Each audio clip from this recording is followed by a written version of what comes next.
চেয়েছিলেন এবারও কি সেটা করবেন কিনা? আপনার কিন্তু 3টা সন্তান আছে। আমার 3টে সন্তানের মুখে থেকে থাকে আর নষ্ট মেয়ের জন্য মরবেন কেন? আপনি তো মরতে চেয়েছিলেন, তাহলে মনে করেন যে মরাটা সার্থক হইতো। এর জন্য তো আমি মরি, মানুষের দুটো পেটা করবি আমারে গাইলে দিবে। তোর মতো মেয়ে একটা খারাপ মেয়ে নিজেকে জীবন নষ্ট করতে তুই পুরুষ নেবে আমাকে আরো কাপুরুষ বলে মনে দাবি করবি। আপনার সন্তানকে বেশি ভালোবাসেন না রিয়ামণিকে বেশি ভালোবাসতেন? আমি আর সন্তান আগে, তারপরে আমার মনে করেন রিয়ামণি। কিন্তু আপনার সন্তানকে রেখে ওটা আমি আবেগে একটা ভুল করে ভালোবেসে এখনো কিন্তু আপনি বলছেন আমার রিয়ামণি, ঠিক আছে? তাহলে ভুল করে বলেছে ওটা। আচ্ছা আপনাদের শেষ হয়েছে, এবার আবার শুরু করুন। আচ্ছা আলম ভাই, আরে ভাই আপনি 10 মিনিট আমরা শেষ করে আচ্ছা আলম ভাই পরকীয়ার জেরে আপনি আইনি কোনো সহায়তা নেবেন কি? না জামিন করে দাও। তার নামে একটা মামলা করেন যাচ্ছে, মামলাটা চলবে, তাতে দাবি না আছে। এরপরে কে তো মামলা করেছে, আমি যখন কোর্টে একদম মামলা করছি, এই মামলাতে এখন রানিং আমার। আচ্ছা জানি না দাদা আপনি নিজেকে প্রতারিত মনে করছেন কিনা? আর দ্বিতীয়ত ম্যাক্সবির সাথে যদি এরকম চলে, সে যদি বিয়ে করে ম্যাক্সবির সাথে রিয়ামণির সংসার টিকবে নাকি সে আবার অন্য সম্পর্কেও যেতে পারে? আপনার কি মনে হয়? না, এটা তাদের ব্যক্তিগত ব্যাপার। সংসার কি টিকবে কি টিকবে না তাদের সে যে ধরনের লোক, আপনার না, আমি এই বিষয়ে তা কথা বলতে পারি না। আপনি কি নিজেকে প্রতারিত মনে করছেন কিনা? আপনার মনে করলে তা প্রতারক মনে প্রতারক। না আপনার বিষয় তো আপনার ঘটনা, আপনার আপনি কি মনে করেন আপনি প্রতারণার শিকার? অবশ্যই প্রতারণার শিকার আমি। তা না হলে মনে করেন বারবার সে আমার সাথে মনে করেন এরকম করে বিজ্ঞান। কার কাছ থেকে, ম্যাক্সবি না রিয়ামণি? রিয়ামণি ম্যাক্সবে শুনেন, একটা মেয়ে যতক্ষণ একটা ছেলে ছাই না দিবে, একটা ছেলে সহজে একটা মেয়ে আসতে পারে। কারণ পাশে মেয়ে ছাই থাকা লাগে। অনেকে বলছেন যে আলম ভাই ইতির সাথে একটাই প্রশ্ন বাইরে বিয়ে হতে পারে সামনে, এটা কি? আলম ভাই একটা প্রশ্ন, সেটা হচ্ছে কি আপনি যেভাবে যে আগের বার রিয়ামণিকে ধরেছিলেন, আমরা দেখেছিলাম যে ম্যাক্সবিকে গাড়িতে উঠানোর পরে রিয়ামণি দৌড়ে যায় তাকে বুকে জড়াই ধরছে, তারপরে বুঝলেন তার ম্যাক্সবিকে তখন ধরে যখন ওটা কোর্ট দেয়, যখন জনগণ গণধোলাই দেয়, দুটোর বাড়ি মারে, তখন রিয়ামণিকে দৌড়ে যায় তাকে বুকে টেনে নিয়েছিল। তখনই বুঝলা উচিত তাকে সে কতটা ভালোবাসে। কিন্তু তাহলে আপনি কেন বুঝেন না যে এই ছেলেকে জড়াই ধরছে দুদিন পর? ভুল করেছে, এটা এই যে আমি ক্ষমা চাইলাম, আমি যেগুলো ভুল করেছে আপনি ক্ষমার দৃষ্টিতে দেখতে। আমার ভুল হয়েছে, ক্ষমা করে দেন বলবেন? আমার ভুল হয়েছে, ক্ষমা করে দিন। না সেটা হচ্ছে গিয়ে শেষ করতে আবার কিছু ভাই প্রাথমিকভাবে আমাদের মেসেজের জন্য আমার ভুল হয়েছে, ক্ষমা করে। এখন আমাদের যে আধা ঘন্টায় বলেছেন, এই 2 মিনিটে একটু কথাগুলো একটু ক্লিয়ার বলুন। শেষ না হওয়া না, পর্যন্ত এটা আরো 10 মিনিট। আচ্ছা ঠিক আছে, পরে দ্বিতীয় বার বললেন, দ্বিতীয় বার আলম ভাই আপনি বলবেন। শেষ করে দেন। ভাই না শেষ হয় না। আসলে বাইরে কেউ নাই, বাইরে তেমন কেউ নাই।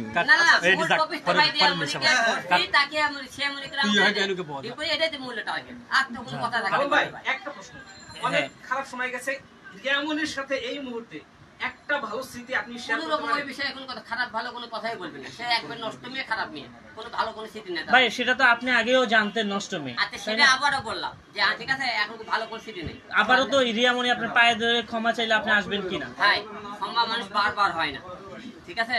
দেখ এরপরে বলতে ক্ষমা হলে আপনি তো দেখবেন না। তখন আমরা আলম ভাই রিয়ামণিকে স্বীকার করে আলম ভাই তাকে দেশবাসীর কাছে ক্ষমাছে, তাকে দূরে সরিয়ে দিয়েছেন। কারণ একটু বলেন বিষয়টা বুঝিনি।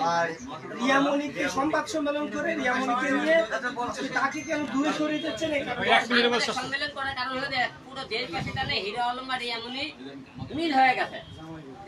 জামাই বলে আমাকে স্বামী, আমার কথা আমাকে ডিভোর্স দিয়ে তুমি করে কি করো নাকি, সমস্যা কেন? সে ডিভোর্স তো দেয়নি গেল। 2 নম্বর প্রশ্ন, আমরা এই জাতিকে জানাতে চাই, জাতি যেন বুঝতে পারে যে হিরো আলমের সাথে রিয়ামণি এই মুহূর্তে আর নাই, তার সাথে সম্পর্ক বর্তমানে নাই।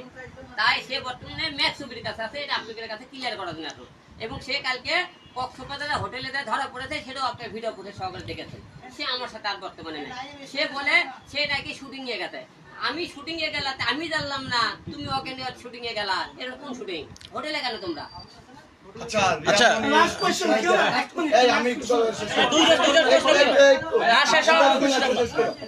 আরো 20 মিনিট করো, সমস্যা নাই। রিয়ামণি গাড়ি আপনাকে নিতে আনতে ছুটে গিয়েছিল, শেষ না হওয়া পর্যন্ত সেখানে মানুষ দেশবাসী মনে করেছে আপনারা চালু রাখ।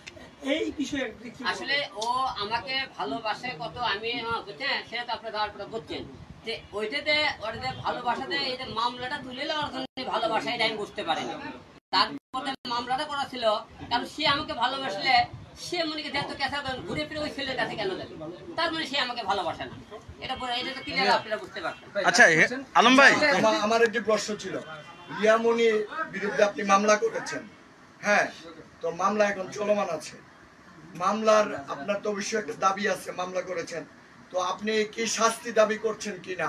মামলাতে তারা পরকীয়া করছে, পরকীয়া মনে করেন যে আমি ধরেছিলাম, এটাতে আমি সত্যি কথা বলেছি, দেশবাসী আবার প্রমাণ করে দেবো যে আমি সত্যি বলছে, তারা পরকীয়া করছে, তারা মনে করে এটা সম্পূর্ণ সত্যি ঘটনা, এটা আপনাকে প্রমাণ করে দেবো। 2 নম্বর কথা মনে করেন তারা জন্ম যেহেতু ঘোষণা দিয়েছে তারা বিয়ে করবে, বিয়ে করুক তাদের কথা না, বিয়ের আগে তারা যে পরকীয়া শারীরিক সম্পর্ক করছে এটা আপনাকে প্রমাণ করে দেবো।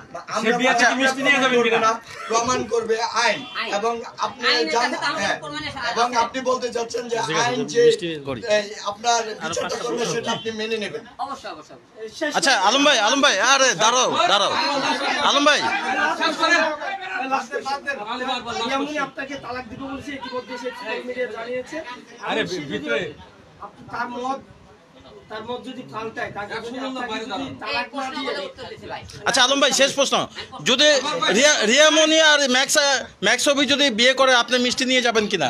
এটা প্রশ্ন করে উত্তর নাই, এটা তার লাস্ট কোশ্চেন, মিথিলা এতদিন আপনার মনে জায়গা পায় নাই, এখন যেহেতু রিয়ামনি নাই, এখন কি জায়গা পাবে কি?